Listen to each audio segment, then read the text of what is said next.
We've been exploring together, as I've said, Brené Brown's book, Daring Greatly.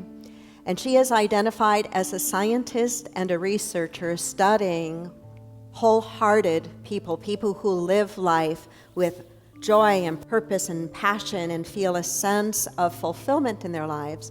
She's studied them to try to understand, well, what is it that they do that the rest of the people don't do? And the one quality that she found present in each and every one of them was a quality of vulnerability. Vulnerability in parenting, vulnerability in relationships, vulnerability as leaders, the ability to be oneself, to show up and to be seen. She identifies 3 key traits in terms of vulnerability.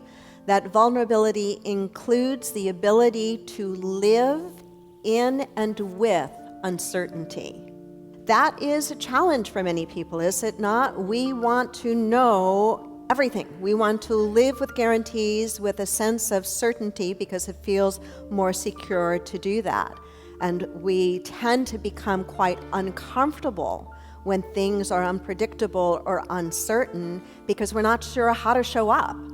And we feel a sense of vulnerability around that. She says that it also involves the willingness to take risks. What is it about risk-taking that causes us to feel vulnerable? But the fact that when we take a risk, we might make a mistake. We might not show up looking so great. I want to read a quote to you from Brené and see if you can relate to this statement. She says, "I may be imperfect in what I do, and sometimes I'm afraid, and sometimes I play small, and sometimes I mess up in little and big ways." Anybody relate to any part of that so far? Okay. But that doesn't change the truth that I am also worthy of love and belonging and connection. It's the awareness that, yeah, I may be imperfect in what I do and what I say sometimes. I'm afraid. Sometimes I play small. Sometimes I mess up in little ways. Sometimes I mess up in big ways. That's true, but it doesn't change the fact that I, you, all of us are worthy of love and a sense of belonging. And then she says it is also the awareness and the ability to be okay with emotional exposure. I'm going to read that list to you again and just take note for yourself. Is there one of those 3 that is a little harder for you? That brings up a little more, I don't know about that one. And don't judge yourself for it. Just notice and be willing to kind of pay attention to that and be open to where in your life you might be able to get a little bit better at that particular one. Is it living with uncertainty? Is it being willing to take risks? Is it being okay with emotional exposure?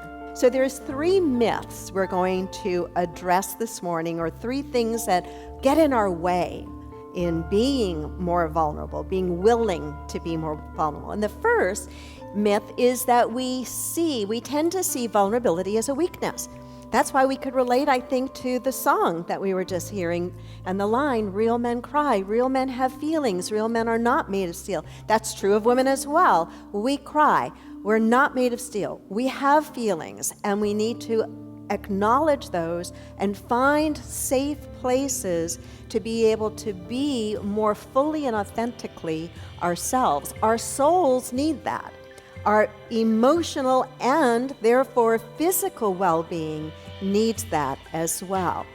So vulnerability is not weakness, but is actually, Brené talks about it being the cradle of all of our other emotions, of all the things we naturally desire and want in relationships. Then we will find that we have shortchanged ourselves the richest aspects of life.